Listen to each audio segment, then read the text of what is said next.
Hello বন্ধুরা, আমি হারুন। এটা তোমাদের ইউটিউব চ্যানেল হারুন বায়োজন। আজকে আমরা এই ভিডিওতে class 11 chapter 19 chemical coordination and integration থেকে আমরা এন্ডোক্রাইন গ্ল্যান্ড সম্পর্কে আলোচনা করব। এটা এই চ্যাপ্টারের প্রথম ভিডিও। তো চলো আমরা দেরি না করে শুরু করি। এই সমস্ত ভিডিওগুলো স্পেশালি এখানে ডিটেলস আলোচনা করা হয় প্রতিটির ব্যাপারে, এবং এগুলো তোমার এনসিইআরটি বই থেকে আলোচনা করা হয়েছে এবং নিটের জন্য এগুলো খুবই ইম্পর্ট্যান্ট। সুতরাং যারা নিট দেওয়ার জন্য প্রস্তুতি নিচ্ছ তারা অবশ্যই ভিডিওগুলো দেখে উপকৃত বা লাভবান হবে। চলো দেরি না করে শুরু করি। প্রথমে দেখো chemical coordination and integration. Chemical coordination মানেটা কি? কেমিক্যাল মানে হচ্ছে রাসায়নিক পদার্থ, কোঅর্ডিনেশন মানে সংযোগ স্থাপন করা, অর্থাৎ আমাদের দেহের বিভিন্ন কোষ, কলা, অঙ্গ প্রত্যঙ্গের সঙ্গে সমন্বয় সাধন করার জন্য যে রাসায়নিক পদার্থ মিশ্রিত হয় তাকে কেমিক্যাল কোঅর্ডিনেশন বলে। এবং ইন্টিগ্রেশন প্রত্যেক কাজের মধ্যে সংযোগ স্থাপন করা এবং কার্যকারিতাকে নিয়ন্ত্রণ করা, এটা হচ্ছে তোমার এই কেমিক্যাল কোঅর্ডিনেশন ইন্টিগ্রেশনের মানে। এবার চলে এসে আমরা বলি, এখানে বলছি দেখো, ইউ হ্যাভ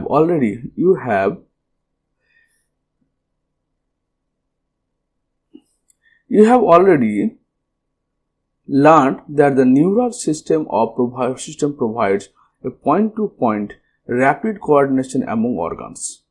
আমরা যখন নিউরাল কন্ট্রোল অ্যান্ড কোঅর্ডিনেশন পড়েছিলাম তখন সেখানে কি বুঝেছি আমরা? নার্ভাস সিস্টেমের মাধ্যমে বা নিউরনের মাধ্যমে দেহের প্রতিটা অঙ্গ প্রত্যঙ্গের প্রতিটা জায়গার সঙ্গে খুব দ্রুত সংযোগ স্থাপন করা হয়, কারণ নিউরাল কন্ট্রোলের মাধ্যমে। The neural coordination is fast but short lived, কিন্তু আমাদের যে স্নায়ু উদ্দীপনা বা স্নায়ু সংবেদনশীলতা সেটা কিন্তু খুব দ্রুত, কিন্তু ওর স্থায়িত্ব খুব কম। হলো, as the nerve fiber do not innervate all cells of the body and the cellular function need to be continuously regulated, special kind of coordination and integration has to be provided. বলছেন এটা কোষের ভিতরে যে কাজগুলো হবে সেই কাজগুলো কিন্তু তোমার নিউরাল কন্ট্রোল নিয়োগ করতে পারে না, কারণ নিউরন প্রতিটা কোষের মধ্যে কিন্তু ঢুকে নেই। তার জন্য সে সমস্ত কোষের কার্যকারিতাগুলোকে নিয়ন্ত্রণ করার জন্য আমাদের অন্য একটা সিস্টেমে বা সংযোগ স্থাপন সিস্টেমের দরকার পড়বে। This function is carried out by hormones, এবং এই ফাংশনটা কার দ্বারা হচ্ছে? এটা হরমোনের দ্বারা হচ্ছে। তাহলে ক্লিয়ার হলো যে আমাদের নিউরাল সিস্টেমের মাধ্যমে, স্নায়ু সংযোগের মাধ্যমে দেহের প্রতিটা অঙ্গ প্রত্যঙ্গ প্রতিটা জায়গার সঙ্গে সংযোগ স্থাপন হয় খুব দ্রুত গতিতে, এবং নিউরাল সিস্টেমটা খুব দ্রুত গতিতে কাজ করে, কিন্তু সেটা শর্ট লিভড। কিন্তু আবার নিউরাল সিস্টেমের সমস্যা কোথায়? এর প্রতিটা কোষের মধ্যে প্রবেশ করে না, তার প্রতিটা কোষের মধ্যে যে ফাংশনগুলো হয় সেই ফাংশনগুলোকে নিয়ন্ত্রণ এরা করতে পারে না। তার জন্য অন্য একটা রাসায়নিক সিস্টেমের দরকার পড়ছে, যার নাম হচ্ছে কেমিক্যাল কোঅর্ডিনেশন ইন্টিগ্রেশন। যার প্রোডাক্ট হচ্ছে তোমার হরমোন। হরমোন কি করে? প্রতিটা কোষের মধ্যে গিয়ে সেই কোষের কার্যকারিতাকে নিয়ন্ত্রণ করতে পারে। The neural system and the endocrine system jointly coordinate and regulate the physiological function in the body. Neural system এবং chemical system অর্থাৎ স্নায়ুস্পন্দন এবং তোমার এই স্নায়ুতন্ত্র এবং এই এন্ডোক্রাইন গ্ল্যান্ড, যে আমাদের অন্তঃক্ষরা গ্রন্থিতন্ত্র রয়েছে সিস্টেম, এই দুটো মিলিয়ে আমাদের শরীরের সমস্ত কাজকে নিয়ন্ত্রণ করে। যেমন একটা উদাহরণস্বরূপ বলি, যে তোমার সামনে একটা ভালো খাবার রাখা হলো, সেই খাবারটা দেখে তোমার জিভে জল আসবে। এখানে কে কাজ করলো? এখানে কাজ করলো হচ্ছে তোমার সেই স্নায়ু কি করলো? ব্রেনকে মেসেজ পাঠালো যে তোমার সামনে ভালো খাবার রয়েছে। সঙ্গে সঙ্গে স্নায়ু কি করলো? আমাদের অন্তঃক্ষরা গ্রন্থিকে বললো এবার তুমি হরমোন ক্ষরণ করো। তখন কি করলো? অন্তঃক্ষরা গ্রন্থিগুলো, parotid gland, maxillary gland, sublingual gland, এরা গ্রন্থির ক্ষরণ ঘটালো। এবং গ্রন্থির ক্ষরণ ঘটার ফলে সেই ক্ষরণ কি ঘটালো? সেখানে বিভিন্ন হরমোন হতে পারে, এনজাইম হতে পারে, ঘটালো, এবং সেটা তখন পরবর্তী কাজ সম্পন্ন করলো। স্নায়ু কি করলো? মেসেজটা পাঠালো, এবং তার এফেক্টটা করলো কে? এফেক্টটা করলো তোমার রাসায়নিক পদার্থ। এটা একটা উদাহরণ সহজে বললাম, বোঝার জন্য বললাম। এবার দেখো বলছে endocrine glands and hormones. Endocrine gland মানে হচ্ছে অন্তঃক্ষরা গ্রন্থি এবং হরমোনস মানে হচ্ছে রাসায়নিক পদার্থ যা এক জায়গায় উৎপন্ন হয় এবং দূরবর্তী স্থানে বাহির হয়ে কার্যকারিতা সম্পন্ন করে এবং কাজের পরে যারা তোমার ধ্বংসপ্রাপ্ত হয়। তাহলে endocrine glands lack ducts and hence called ductless gland। তাহলে আমাদের তিন রকমের গ্ল্যান্ড পাওয়া, দু রকমের গ্ল্যান্ড পাওয়া, একটা এন্ডোক্রাইন গ্ল্যান্ড, একটা এক্সোক্রাইন গ্ল্যান্ড, একটা হচ্ছে মিক্সড গ্ল্যান্ড। তো এন্ডোক্রাইন গ্ল্যান্ডে কি হচ্ছে, এগুলো হচ্ছে রক্তবাহ। তাই এটা হচ্ছে এন্ডোক্রাইন গ্ল্যান্ড। এই গ্ল্যান্ডের যে ক্ষরণ, এই গ্রন্থির যে ক্ষরণ, সে সরাসরি রক্ত মিশে যাচ্ছে। কিন্তু এক্সোক্রাইন গ্ল্যান্ড যেগুলো রয়েছে সেগুলো, এটা হচ্ছে গ্রন্থি এবং এই গ্রন্থি থেকে সাধারণত ক্ষরণ বেরোনোর পরে এখানে আছে ব্লাড ভেসেল, এখানে ব্লাড ভেসেল আছে, এই ব্লাড ভেসেলে মিশবে, অর্থাৎ গ্রন্থির ক্ষরণটা নালীর মাধ্যমে বয়ে গিয়ে তারপর তোমার ব্লাডের মধ্যে মিক্সড হবে বা দেহের বাইরে বেরিয়ে আসবে। দেহের বাইরে যেমন হচ্ছে কি এক্সোক্রাইন গ্ল্যান্ড, আমাদের সোয়েট গ্ল্যান্ড, এটা যেমন রক্ত মিশে না, এটা কি হয় দেহের বাইরে বেরিয়ে চলে আসে।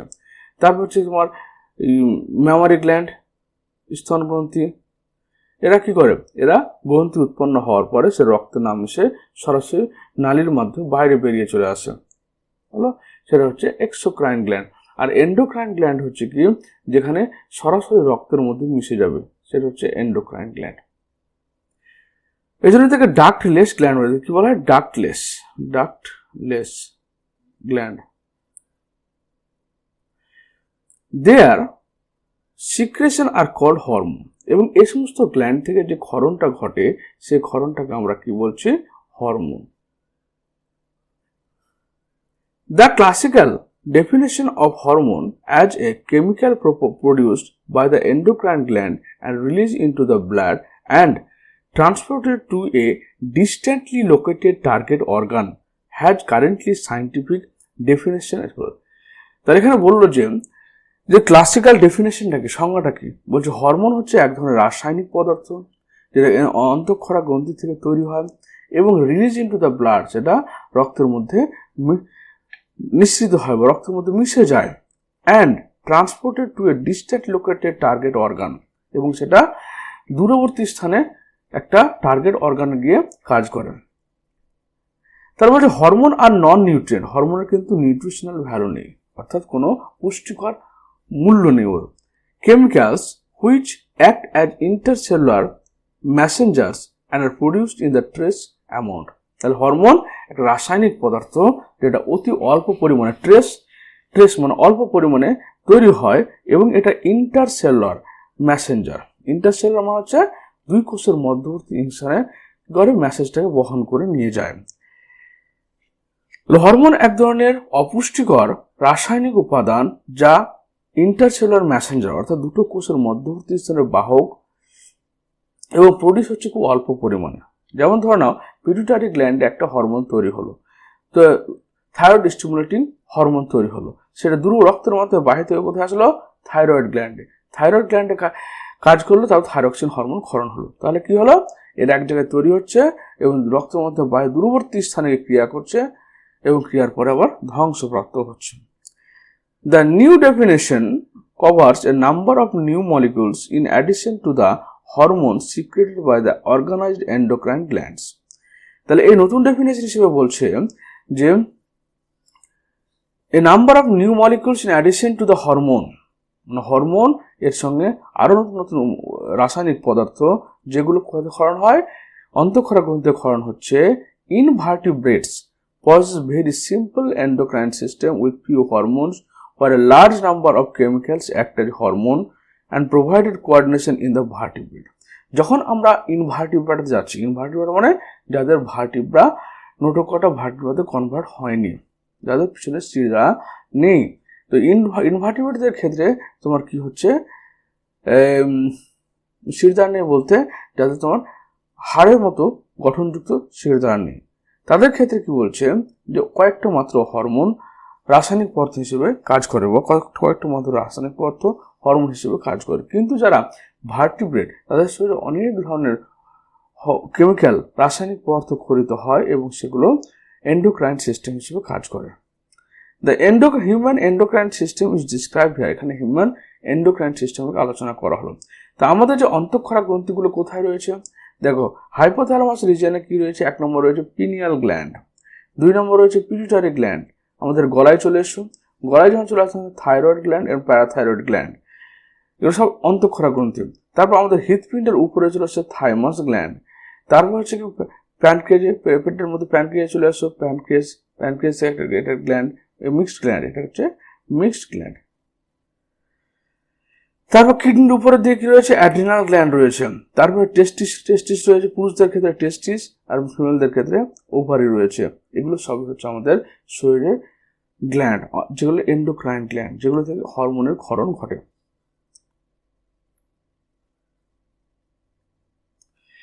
হিউম্যান এন্ডোক্রাইন সিস্টেম, এবার আমরা পড়বো কি human endocrine system. The endocrine gland and the hormones producing diffuse tissue cells located in the different part of our body constitute the endocrine system. তাহলে বলছে the endocrine gland and hormone producing diffuse tissue মানে হচ্ছে diffuse হয়ে থাকা, অর্থাৎ mixed হয়ে থাকা। যে সমস্ত মিক্সড হয়ে থাকা টিস্যু কলা বা কোষ থেকে লোকেটেড রয়েছে ডিফারেন্ট পার্ট আওয়ার বডি, আমাদের শরীরের বিভিন্ন প্রান্তে যে সমস্ত কলা, ডিফিউজড কলা বা কোষ রয়েছে, যেগুলো তোমার হচ্ছে কি এন্ডোক্রাইন সিস্টেম হিসেবে কাজ করে। যেমন তোমার ডিফিউজ টিস্যু বলতে এখানে থাইরয়েড গ্ল্যান্ডকে বলছে, এখানে তোমার এন্ডোক্রাইন গ্ল্যান্ড এই বলছে, অ্যাড্রিনাল গ্ল্যান্ডকে বলছে, প্যানক্রিয়াসকে বলছে, এখানে তোমার থাইমাস গ্ল্যান্ডকে বলছে। এই সমস্ত টেস্টিস, ওভারিগুলোকে বলা হচ্ছে diffuse tissue or cells. Pituitary, যেমন আমাদের কি কি গ্ল্যান্ড রয়েছে, দেখো পিটুইটারি গ্ল্যান্ড, এটা আমাদের ব্রেনে রইল, এটি পিটুইটারি হাইপোথ্যালামাস রিজিয়নে। পিনিয়াল গ্ল্যান্ড, এটি পিটুইটারি গ্ল্যান্ডের ঠিক পিছনের দিকে তোমার রয়েছে পিনিয়াল গ্ল্যান্ড। তারপর থাইরয়েড গ্ল্যান্ড, যেটা আমাদের গলায় রয়েছে, থাইরয়েড গ্ল্যান্ড। তারপর অ্যাড্রিনাল গ্ল্যান্ড, কিডনির উপরে দেখো অ্যাড্রিনাল গ্ল্যান্ড রয়েছে আমাদের। প্যানক্রিয়াজ, পাকস্থলী রয়েছে আমাদের কি অগ্নাশয় রয়েছে প্যানক্রিয়াজ। প্যারাথাইরয়েড গ্ল্যান্ড, এই থাইরয়েড গ্ল্যান্ডের নিচের দিকটাতে রয়েছে প্যারাথাইরয়েড গ্ল্যান্ড, এই সাইডগুলো হচ্ছে প্যারাথাইরয়েড গ্ল্যান্ড। থাইমাস, যেটা হার্টের উপরের দিকে থাকে থাইমাস গ্ল্যান্ডটা। অ্যান্ড গোনাডস বলতে ছেলেদের ক্ষেত্রে টেস্টিস আর মেয়েদের ক্ষেত্রে ওভারি। এগুলো সবই হচ্ছে তোমার gland. Testis in males and ovary in females are the organised endocrine bodies in our body. Organise মানে কি এই সমস্ত অংশগুলো আমাদের কি করে এন্ডোক্রাইন গ্ল্যান্ড হিসেবে কাজ করে হিউম্যান বডিতে। In addition to this some other organs like gastrointestinal tract, liver, kidney, heart also produce hormone. তাহলে এগুলো ছাড়াও আরো কিছু অর্গান, যেমন আমাদের গ্যাস্ট্রোইন্টেস্টিনাল ট্র্যাক্ট, মানে কি গ্যাস্ট্রোইন্টেস্টিনাল ট্র্যাক্ট কথা অর্থ হচ্ছে আমাদের পরিপাক তন্ত্র, যেটা সেখানকার লিভার থেকে, তখন হচ্ছে তোমার কিডনি থেকে, হার্ট থেকে বিভিন্ন ধরনের হরমোন ক্ষরণ হয়ে থাকে। যেমন কিডনি থেকে রেনিন হরমোন ক্ষরণ হয়, তারপর তোমার হার্ট থেকে আমাদের থাইমাস গ্ল্যান্ড ক্ষরণ হচ্ছে, তারপরে তোমার ধরো লিভার থেকে অ্যাঞ্জিওটেনসিন হরমোন ক্ষরণ হচ্ছে। এগুলো সব হরমোন ক্ষরণ হয় আমাদের। A brief account of the structure and functions of all major endocrine glands and hypothalamus of the human body is given in the following section. তাহলে এই সমস্ত এন্ডোক্রাইন গ্ল্যান্ড সিক্রেশন, ক্ষরণ এবং তাদের যা কাজ, সেগুলো নিয়ে আলোচনা করা হলো। তাহলে আমাদের হিউম্যান বডিতে কতগুলো গ্ল্যান্ড রইল, প্রপার গ্ল্যান্ড কতগুলো, 1 number pineal gland, 2 number pituitary gland, 3 number thyroid parathyroid gland, thymus gland, pancreas gland, adrenal gland, তার ওভারি, এগুলো হচ্ছে আমাদের। আর হচ্ছে প্লাসেন্টা, যখন প্রেগনেন্সি থাকবে তখন প্লাসেন্টা এন্ডোক্রাইন গ্ল্যান্ড হরমোন ক্ষরণে সাহায্য করবে। প্লাসেন্টা থেকে কি hormone, HCG human chorionic gonadotropin hormone ক্ষরণ হবে, প্রোল্যাকটিন ERL প্রোল্যাকটিন হরমোন ক্ষরণ হবে, অক্সিটোসিন হরমোন ক্ষরণ হবে,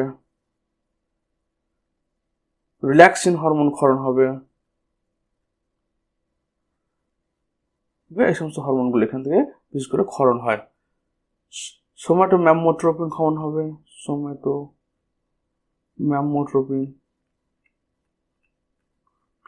এই সমস্ত হরমোনগুলো তোমার প্রেগনেন্সি পিরিয়ডে ক্ষরণ হয়। এসব আমরা পড়লাম কি, আমরা কি লিভার পড়লাম। লিভার থেকে ক্ষরণ হলো অ্যাঞ্জিওটেনসিন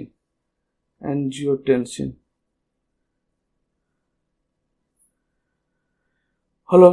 আবার লাংস থেকে, এখান থেকে তোমার অ্যাঞ্জিওটেনসিন ক্ষরণ হয়। কিডনি থেকে রেনিন ক্ষরণ হচ্ছে, রেনিন ক্ষরণ হয়ে থাকে। এরপর হচ্ছে প্রথম যেটা পয়েন্ট আমাদের হাইপোথ্যালামাস। তাহলে হাইপোথ্যালামাসটা আমাদের কোথায়? ব্রেনের ডায়েনসেফালান পার্টে রয়েছে। As you know, the hypothalamus is the basal part of diencephalon forebrain. তাহলে আমাদের অগ্র যে মস্তিষ্ক রয়েছে, অগ্র মস্তিষ্কের যে অংশটা ডায়েনসেফালান, মেটেনসেফালান রয়েছে, তার মধ্যে ডায়েনসেফালান পার্টটাতে হাইপোথ্যালামাস প্রেজেন্ট থাকে।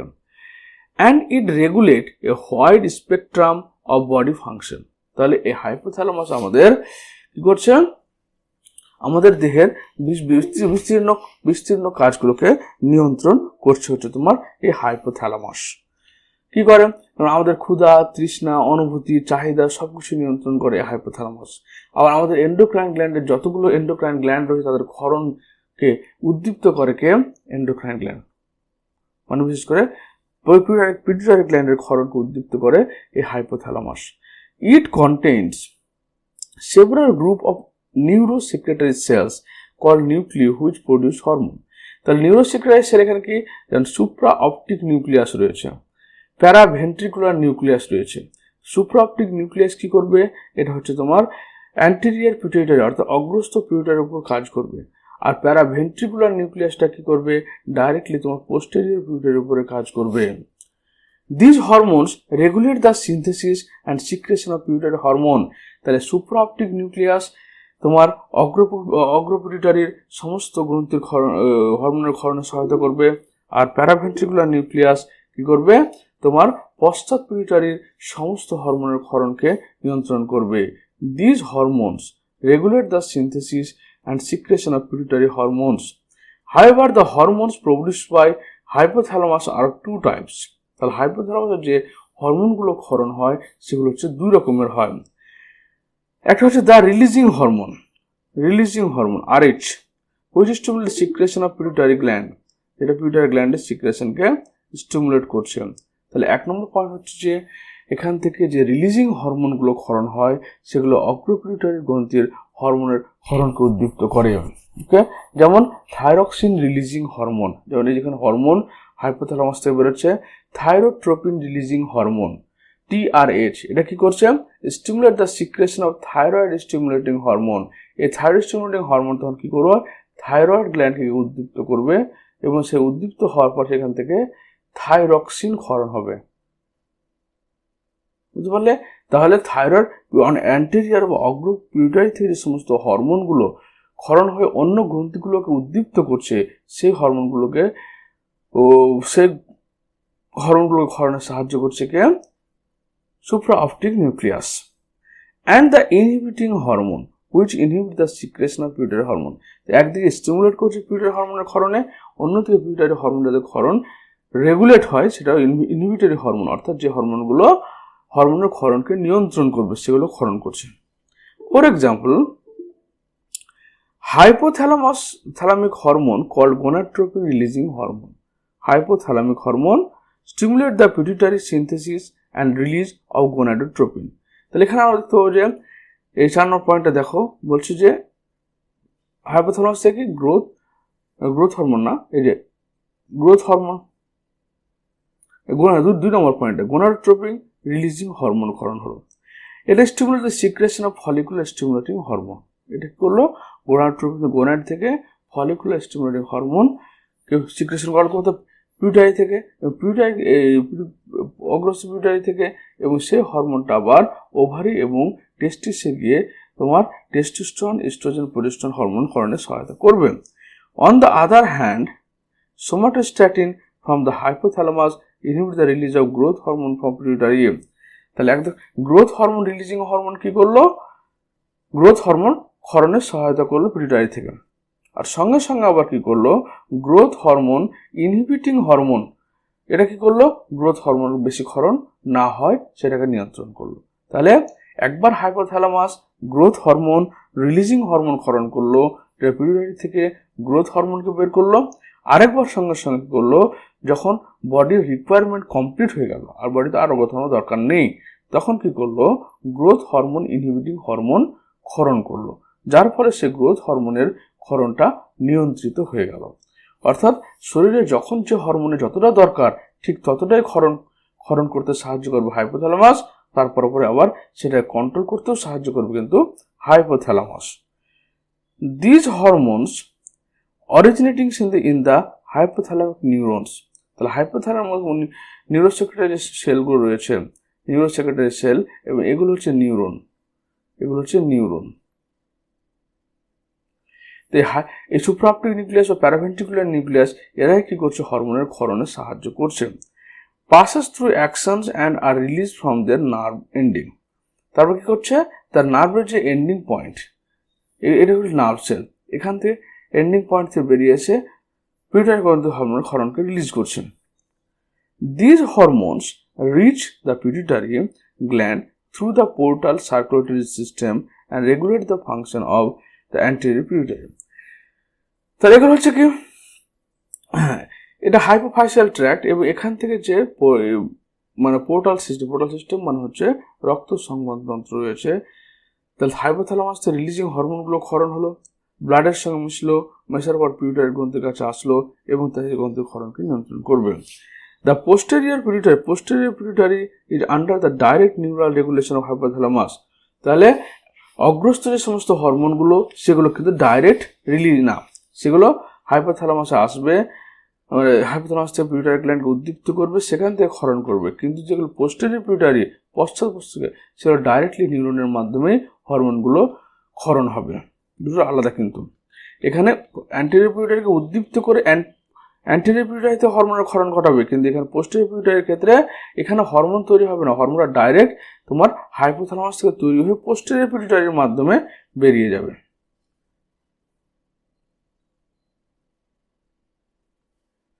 এবার দেখো আমাদের পিটুইটারি গ্ল্যান্ড। তা এই যে পিটুইটারি গ্ল্যান্ড আমাদের মস্তিষ্কের মধ্যে, দেখো এই ছোট্ট একটা হাইপোথ্যালামাস রিজিয়নে যে ছোট্ট গ্ল্যান্ডটা রয়েছে সেটাকে বড় করে দেখানো হয়েছে হাইপোথ্যালামাস, এর অগ্রস্থ পিটুইটারি এবং পোস্ট পিটুইটারি। এটা সেলা, এই যে প্রকোষ্ঠতে ব্রেনের যে প্রকোষ্ঠ থাকছে তার নাম হচ্ছে সেলা টার্সিকা, স্ফেনয়েড অস্থির সেলা টার্সিকা প্রকোষ্ঠে এটা অবস্থান করেছে। The pituitary gland is located in a bony cavity called sella turcica. তাহলে এটা হচ্ছে এই bony cavity-টা হয়ে গেল কি sella turcica, and is attached to the hypothalamus by stalk, divide anatomically into adenohypophysis and neurohypophysis. তাহলে বলছে কি এই পিউটারি গ্ল্যান্ডটা তোমার একটা স্টকের সঙ্গে কার সঙ্গে যুক্ত থাকছে, এটা যুক্ত থাকছে তোমার হাইপোথ্যালামাস, এটা হচ্ছে হাইপোথ্যালামাস রিজিয়ন, এটা স্টক, হাইপোথ্যালামাস স্টক। এবং ডিভাইড দুটো পার্টে, একটা হচ্ছে অ্যাডেনোহাইপোফাইসিস, একটা হচ্ছে নিউরোহাইপোফাইসিস। অ্যাডেনোহাইপোফাইসিসটা কি তোমার অগ্রস্থ পিটুইটারি, আর নিউরোহাইপোফাইসিসটা হচ্ছে তোমার হচ্ছে এটা পশ্চাৎ pituitary. Adenohypophysis consists of two portions, pars distalis and pars intermedia. তাহলে হচ্ছে কি অ্যাডেনোহাইপোফাইসিস মানে এটা অগ্রস্থ পিটুইটারি, সেটা তিনটে পয়েন্ট থাকছে, একটা পার্স টিউবেরিলিস, এটা হচ্ছে অগ্রপিটুইটারির একবারে গোড়ার অংশটা। তারপর পার্স ইন্টারমিডিয়া এবং পার্স ডিস্টালিস, এটা দুটো হচ্ছে প্রপার পার্টটা, পার্স ডিস্টালিস এবং pars intermedia. The pars distalis region of pituitary commonly called anterior pituitary. তাহলে একটা anterior pituitary তিনটে নাম হচ্ছে কি অ্যাডেনোহাইপোফাইসিস অংশে anterior pituitary থাকছে, এর তিনটে পার্ট রয়েছে, পার্স টিউবেরিলিস, পার্স ইন্টারমিডিয়া এবং পার্স ডিস্টালিস। এর মধ্যে পার্স ডিস্টালিস পার্টটাকে আমরা বলছি অগ্রস্থ পিটুইটারি। অগ্রস্থ পিটুইটারিতে কি ক্ষরণ হচ্ছে দেখো, তোমার হচ্ছে গ্রোথ হরমোন বা সোমাটোট্রপিক হরমোনের আরেকটা নাম হচ্ছে STH, সোমাটোট্রপিক হরমোন। গ্রোথ হরমোনের কাজ হচ্ছে লিপিড এবং কার্বোহাইড্রেট মেটাবলিজমকে নিয়ন্ত্রণ করা। তারপর 2 নম্বর পয়েন্ট হচ্ছে কি প্রোল্যাকটিন, PRL, এই যে প্রোল্যাকটিন মিল্ক প্রোডাকশন করতে সাহায্য করছে। থাইরয়েড স্টিমুলেটিং হরমোন TSH, যা থাইরয়েড গ্রন্থি থেকে থাইরক্সিন হরমোনের ক্ষরণে সাহায্য করছে। অ্যাড্রিনোকর্টিকোট্রপিক হরমোন ACTH কি করছে, আমাদের কিডনির উপরে যে অ্যাড্রিনাল গ্ল্যান্ড রয়েছে তার কর্টেক্স অঞ্চলের উপরে কাজ করে সেখানে গ্লুকোকর্টিকয়েড, মিনারেলোকর্টিকয়েড এবং মেডালা অঞ্চল থেকে অ্যাড্রিনালিন হরমোন ক্ষরণে সহায়তা করছে। তারপর হচ্ছে লিউটিনাইজিং হরমোন LH। তো লিউটিনাইজিং এবং ফলিকুলার, এটা গোনাডোট্রপিক হরমোন বলা হয় এগুলো। এবং এই ফলিকুলার স্টিমুলেটিং হরমোন, এদের কাজ হচ্ছে যে আমাদের স্পারমাটোজেনেসিস বা শুক্রাণু উৎপাদন এবং উজেনেসিস অর্থাৎ ডিম্ব উৎপাদনকে নিয়ন্ত্রণ করা। তারপর হচ্ছে পার্স ইন্টারমিডিয়েট। তাহলে পার্স ডিস্টালিস হলো, এটা পার্স ডিস্টালিসকে আমরা কি বললাম, অগ্রপিউটারি বললাম, এবং সেখান থেকে হরমোনগুলো ক্ষরণ হলো। পার্স ইন্টারমিডিয়েটটা, সেখান থেকে কি হরমোন ক্ষরণ হচ্ছে দেখো। Pars intermediate secretes only the hormone call melanocyte stimulating hormone. তাহলে পার্স ইন্টারমিডিয়েট থেকে শুধুমাত্র MSH মেলানোসাইট স্টিমুলেটিং হরমোন। তাহলে পার্স ডিস্টালিস পার্ট থেকে তোমার prolactin, ACTH, TSH, GH, FSH, LHH ক্ষরণ হলো। আর পার্স ইন্টারমিডিয়েট থেকে মেলানোসাইট স্টিমুলেটিং হরমোন, যেটা আমাদের শরীরে মেলানিন অর্থাৎ রঞ্জক পদার্থ, যেটা আমাদের স্কিনের কালার নিয়ন্ত্রণ করে, তার কনসেন্ট্রেশনকে নিয়ন্ত্রণ করে। However, in human, the pars intermedia also merge with the pars distalis. Pars intermedia কি হচ্ছে, pars distalis সঙ্গে মার্জ অবস্থায় আছে। নিউরোহাইফাইসিস পার্স নার্ভোসা। নিউরোহাইফাইসিস মধ্যে এটা হচ্ছে পার্স নার্ভোসা বলা হয়, যেটা পশ্চাৎ পিউটারিকে বলা হয় নিউরোহাইপোফাইসিস, আর অগ্রপিউটারিকে বলা হচ্ছে অ্যাডেনোহাইফাইসিস। অ্যাডেনোহাইফাইসিস তিনটে পার্ট হয়ে গেল, pars tuberalis, pars intermediate, pars distalis. এবার নিউরোহাইপোফাইসিস থেকে পশ্চাৎ পিউটারি হলো। Neurohypophysis pars now also known as a posterior pituitary store and release two hormone, oxytocin এবং vasopressin. ওকে, অসমো ভূমিষ্ঠভূষণ। তাহলে একটা হচ্ছে কি, নিউরোহাইপোফাইসিস পশ্চাৎ পিটুইটারি থেকে আমাদের অক্সিটোসিন লাভ হরমোন যেটাকে বলা হচ্ছে, যেটা আমাদের মিল্ক সিক্রেশন এবং জরায়ু সংকোচনে সাহায্য করে। আর একটা হচ্ছে অ্যাক্টিভেট, এটা হচ্ছে অসমো হোমিওস্ট্যাসিস ভেসাল কন্ট্রাকশন সোশ্যাল, এটা কি আমাদের AVP ভেসোপ্রেসিন বলে একটা হরমোন করানো হয়, যেটা আমাদের কিডনিতে কি করে, কিডনি থেকে জলের পুনঃশোষণে সহায়তা করে। which are actually synthesized by the hypertonic transporter axonally to neurophysis. তাহলে আমাদের যে অ্যান্টেরিয়র পার্টটা রয়েছে, যেখানে হচ্ছে পেরিভেন্ট্রিকুলার নিউক্লিয়াস, সেটা কি করে, রিলিজিং হরমোন খরচ করে, এবং রিলিজিং হরমোনটা এসে অগ্রপিটুইটারির তোমার পার্স টিউবারালিস, ইন্টারমিডিয়েট, পার্স ডিস্টালিস সেগুলোকে উদ্দীপ্ত করে এখান থেকে গন্থক্ষরণ করা। কিন্তু যখন আমরা সুপ্রা অক্টিভ নিউক্লিয়াস বা প্যারাভেন্ট্রিকুলার নিউক্লিয়াসের কথা বলবো, পশ্চাৎ পিউটারি হাইপোথ্যালামাস থেকে, এখান থেকে হরমোনগুলো তৈরি হয়ে ডাইরেক্টলি আমার নিউরনের মাধ্যমে রিলিজে চলে আসে কোথায়, পোস্টেরিয়র পিউটারি বা নিউরোহাইপোফাইসিসে, সেখান থেকে তোমার ক্ষরণ হয়। আশা করি বুঝতে পারছো।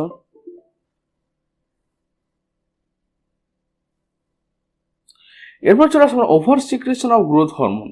যদি আমাদের গ্রোথ হরমোন যেটা রয়েছে, যেটা তোমার অগ্রপিউটারিতে ক্ষরণ হলো, যেটা বেশি ক্ষরণ হতে থাকে, তাহলে আমাদের কি হবে, জাইগান্টিজম হবে।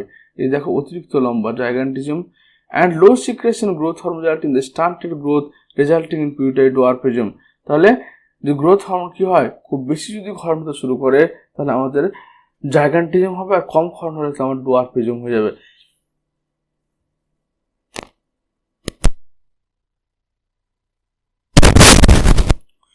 Excess secretion of growth hormone in adults, especially in middle age, can result in severe disfigurement, especially in the face called acromegaly. Acromegaly মানে কি, যখন এই গ্রোথ হরমোনের ক্ষরণটা নির্দিষ্ট কোনো বডির কোনো একটা অঙ্গে ক্ষরণ হবে, ধরুন সে মুখের মধ্যে ক্ষরণ, মুখটা দেহের তুলনায় অনেক বড় হয়ে গেল, বা হয়তো হাতের মধ্যে ক্ষরণ হলো, দুটো আঙুল অনেক বড় হয়ে গেল, মানে স্পেশালি কোন একটা পার্টে যদি গ্রোথ হরমোনের ক্ষরণটা বেশি হয়, তখন সেটাকে অ্যাক্রোমেগালি বলা হয়ে থাকে, which may leads to serious complication and premature death is unchecked. The disease is hard to diagnose in the early stages and often goes undetected for many until changes in external features become noticeable. মানে কারোর ক্ষেত্রে যে growth হরমোনের hyper বা hyper secretion হচ্ছে, ওটা কিন্তু প্রথম বোঝা যায় না, অনেকদিন পরে সেটা বুঝতে পারা যায়, যখন ওর এক্সটার্নাল ফিচার অর্থাৎ বাইরে থেকে যখন দেখতে আপনার মনে হয় তখন সেটা আমরা বুঝতে পারি। Prolactin regulate the growth of mammary glands and formation of milk in them. তাহলে মানে বাচ্চা প্রসবের পর মায়ের যে ম্যামারি গ্ল্যান্ড থেকে যে মিল্কের সিক্রেশন ঘটে সেটাকে নিয়ন্ত্রণ করে, মিল্কটাকে তৈরি করে প্রোল্যাক্টিন। প্রোল্যাক্টিন হরমোন মিল্কটাকে তৈরি করে, অক্সিটোসিন মিল্কটাকে রিলিজ করে। TSH stimulates the synthesis and secretion of thyroid hormone and from the thyroid gland. তাহলে এটিপি হরমোনের যে এটিপি সিনথেসিস জন্য হরমোন, এটি বলছি তোমার থাইরয়েড গ্রন্থি থেকে থাইরক্সিন হরমোন ক্ষরণের জন্য যে কেমিক্যালের দরকার পড়ে সেটা হচ্ছে থাইরয়েড স্টিমুলেটিং হরমোন, যেটা তোমার অগ্রপিউটারি থেকে ক্ষরণ হয়। ACTH অ্যাড্রেনোকার্টিকোট্রপিক হরমোন, যেটা অগ্রস্থ পিউটারি থেকে ক্ষরণ হয় এবং কিডনি এটা ধরনের কিডনির উপরের দিকে কি রয়েছে, উপরের দিকে তোমার রয়েছে একটা অ্যাড্রেনাল গ্ল্যান্ড। অ্যাড্রেনাল গ্ল্যান্ডকে যদি আমরা কাটি তাহলে দেখতে পাবো দুটো অংশ দেখতে পাওয়া যায়। এটা হচ্ছে কর্টেক্স, এটা হচ্ছে মেডুলা। কর্টেক্স এন্ড মেডুলা সেখানে এখানে কাজ করে, এখান থেকে গ্লুকোকর্টিকয়েড, মিনারেলোকর্টিকয়েড, অ্যাড্রেনাল হরমোন ক্ষরণে সহায়তা করে। Synthesis and secretion of steroid hormone call glucocorticoid. তাহলে কর্টেক্স অঞ্চল অর্থাৎ বুঝতো না, এটা কর্টেক্স আর ভিতরটা হচ্ছে মেডুলা, এটা হচ্ছে মেডুলা। তাহলে কর্টেক্স অঞ্চল থেকে গ্লুকোকর্টিকয়েড আর মিনারেলোকর্টিকয়েড ক্ষরণ করে। নাম দেখে বোঝা যাচ্ছে গ্লুকোকর্টিকয়েড মানে হচ্ছে কি গ্লুকোজ মেটাবলিজম নিয়ন্ত্রণ করবে, মিনারেলোকর্টিকয়েড মানে ব্লাডের মিনারেল কনসেন্ট্রেশনকে নিয়ন্ত্রণ করবে।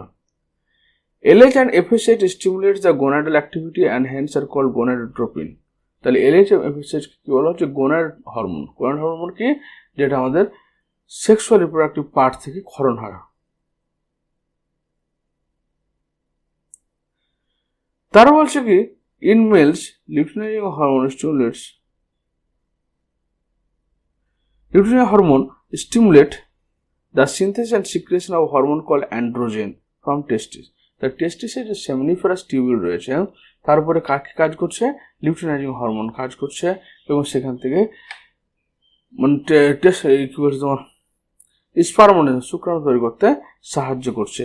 বা আরেকটা হরমোন অ্যান্ড্রোজেন, টেস্টিস থেকে অ্যান্ড্রোজেন বা টেস্টোস্টেরন ক্ষরণে সহায়তা করছে। In male FSH undergo regulate spermatogenesis. Follicular stimulating hormone কি করছে, তোমার এগ প্রোডাকশন ক্ষমতাকে অর্থাৎ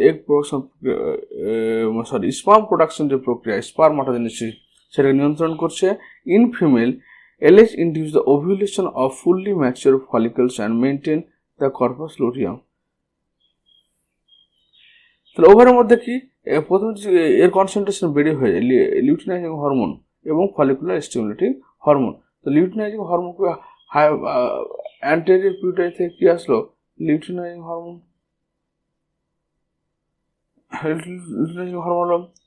তার বলছে কি হ্যাঁ মেনটেন থাকা। তাহলে এখানে দেখো আমাদের এটা হচ্ছে এগ, এপিথেলিয়াম টিস্যু থেকে এগ তৈরি হচ্ছে ওভারের মধ্যে, ডিম্বাশয়ের মধ্যে। প্রাইমারি ফলিকুলার হলো, ওসাইট হলো, সেকেন্ডারি।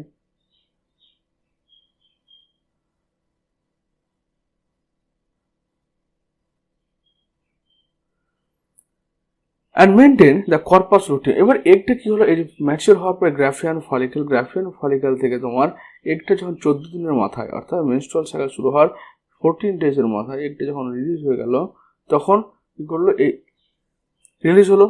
এবার যদি প্রেগনেন্সি চলে আসে অর্থাৎ নিঃশেক যদি হয়ে যায় তাহলে এই যে বাইরের যে আবরণটা কর্পাস লুটিয়াম বলছে থেকে যাবে, কর্পাস থেকে যাবে। আর যদি তোমার প্রেগনেন্সি না আসে, নিঃশেক যদি না হয়, তো কর্পাস লুটিয়ামটা নষ্ট হয়ে গিয়ে আবার নতুন করে তত্ত্ব শুরু করবে। তারপর বলছে এখানে form from the remnants of the Raphian follicle after ovulation। ওভুলেশনের পরে কি হলো, এই যে একটা রিলিজ হওয়াকে ওভুলেশন বলা হয়। রিলিজ হওয়ার পরে তোমার form from the remnants of the Graphian follicle after ovulation। রেমন্যান্ট মানে এই যে কর্পাস লুটিয়ামটা থেকে যাচ্ছে, যে একটা রিলিজ হওয়ার পর যে বাইরের আবরণটা সেটা কর্পাস লুটিয়াম সেটা থেকে যায়। যদি প্রেগনেন্সি চলে আসে তাহলে এরা কন্টিনিউ কি করে, তোমার প্রোজেস্টেরন হরমোন ক্ষরণ করতে থাকে।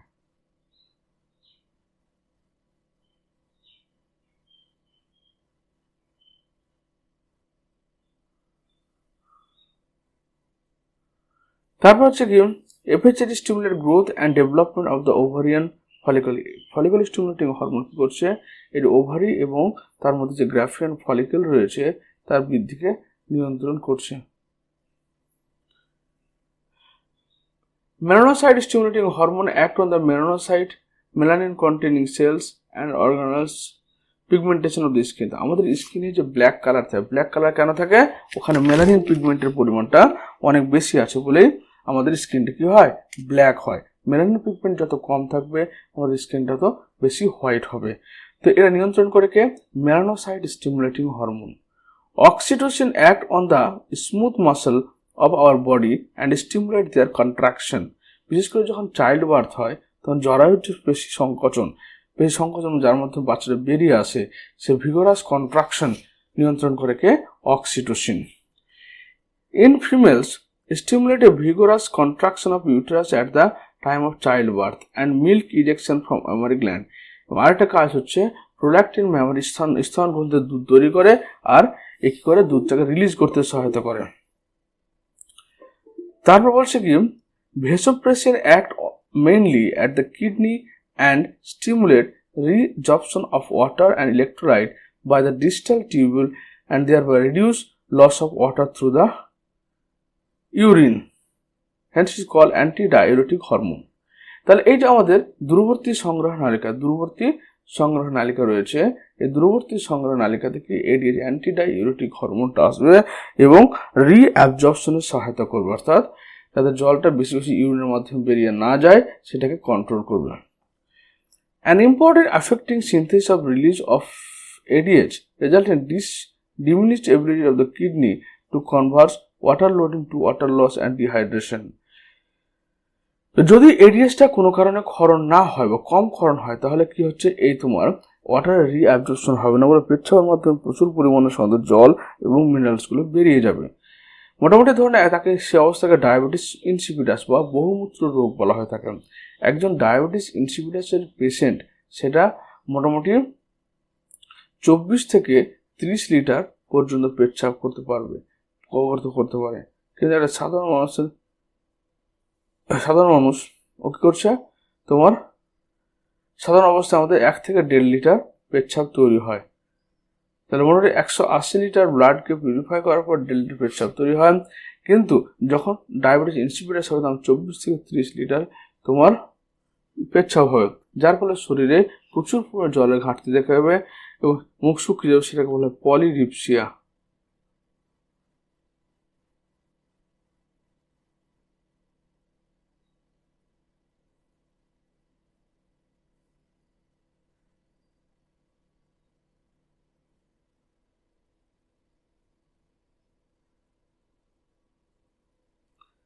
হলো ডায়াবেটিস। এখানে দেখো লক্ষ্য করে, যখন আমাদের ব্লাড ভলিউমটা কমে, অর্থাৎ রক্তে যখন জলের পরিমাণ কমে যাবে, detection of water level by receptor, তখন আমাদের শরীর সেটা বুঝতে পারবে যে আমাদের শরীরে বেশি বেশি ওয়াটার বেরিয়ে যাচ্ছে, যার ফলে সেই ওয়াটার লেভেলটা কমে যাচ্ছে। তখন আমাদের পোস্টেরিয়র পিটুইটারি থেকে এডিএইচ ক্ষরণ হবে। এডিএইচটা কি করবে, এই যে দূরবর্তী সংগ্রহ নালিকার মধ্যে এসে কি করবে, ওয়াটার রিঅ্যাবজর্পশন, ওয়াটারগুলোকে যে বেরিয়ে যাচ্ছে এখানে, এটা আবার তোমার রিঅ্যাবজর্ব করবে, ওয়াটারটাকে রিঅ্যাবজর্ব করবে। তারপর লো ওয়াটার লস্ট ইন ইউরিন, তার কি ইউরিনের মাধ্যমে খুব অল্প পরিমাণ ওয়াটার বেরোবে এবং ব্লাড তার ওয়াটার লেভেলটা মেনটেন করবে। এরপর আমরা পিনিয়াল গ্ল্যান্ডে চলে আসবো। Pineal gland, the pineal gland is located at the dorsal side of the forebrain। তাহলে ফোরব্রেনের যে পৃষ্ঠদেশ সেখানে কি পিনিয়াল গ্ল্যান্ড আছে, অর্থাৎ সামনের দিকে তোমার রইল কি পিটুইটারি গ্ল্যান্ড, আর পিছন দিকে একবার রয়েছে তোমার পিনিয়াল গ্ল্যান্ড। পিছন দিকে রইল পিনিয়াল গ্ল্যান্ড, পিনিয়াল গ্ল্যান্ড পিছন দিকটাতে রইল পিছনে, আর সামনের দিকে পিটুইটারি, পিছন দিকে পিনিয়াল গ্ল্যান্ড রয়েছে। Pineal secretes hormone called melatonin. Melatonin play a very important role in the regulation of 24 hours rhythm of our body। অর্থাৎ বলছে মেলানিন কি করে, আমাদের শরীরের যে কার্ডিয়াক সাইকেল বা সার্কাডিয়ান রিদম সময়ের সঙ্গে সঙ্গে, অর্থাৎ দিনের বিভিন্ন সময়ে আমাদের শরীরের শারীরিক অবস্থা যে পরিবর্তন, সেটাকে বলা হয় সার্কাডিয়ান রিদম, সেটাকে নিয়ন্ত্রণ করা হচ্ছে এই মেলাটোনিনের কাজ। It helps the maintaining the normal rhythm of sleep wake cycle body temperature. তাহলে আমরা কখন ঘুমাবো, ঘুম থেকে উঠবো বা তোমার বডি টেম্পারেচার কি রয়েছে সেটা নিয়ন্ত্রণ করে। In addition melatonin also influence metabolism.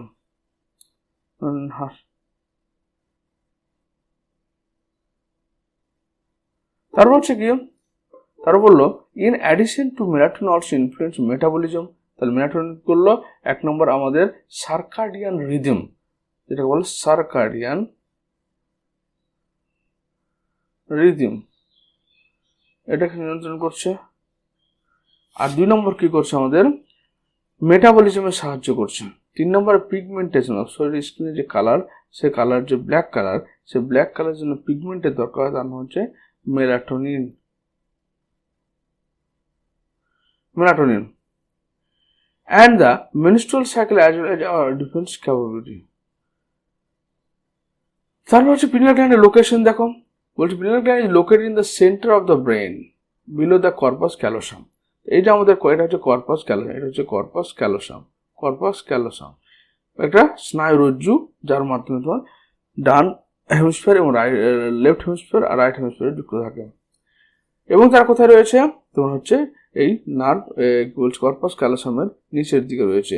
It is known as pineal body আর এপিফাইসিয়াল সেরিব্রি।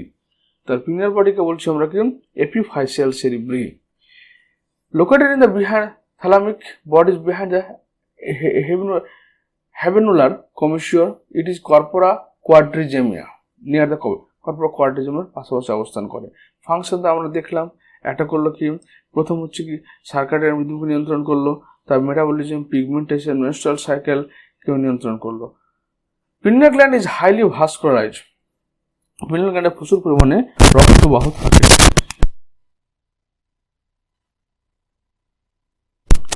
পিনিয়াল গ্ল্যান্ড প্রচুর ভাস্কুলারাইজ এবং রিচ ব্লাড ফ্লো, খুব বেশি ব্লাড ফ্লো হয় এখান দিয়ে।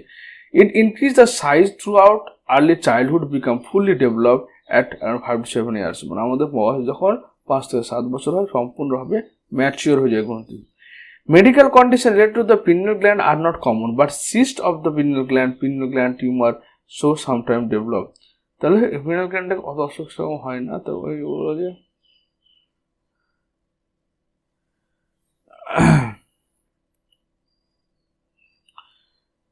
হয় না, তবে এখানে মাঝে মধ্যে সিস্ট হতে পারে। সিস্ট মানে হচ্ছে এক ধরনের মানে ফোড়ার মতো অংশ, ফুলে যাওয়া, টিউমার টাইপের। Pineal gland tumour do sometimes develop, কোনো সময় পিনিয়াল গ্ল্যান্ড তোমার টিউমার ডেভেলপ হতে পারে বা সিস্ট ডেভেলপ হতে পারে।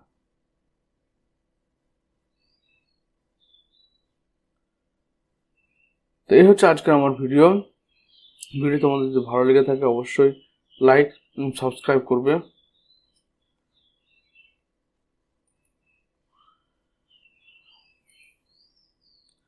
Thank you.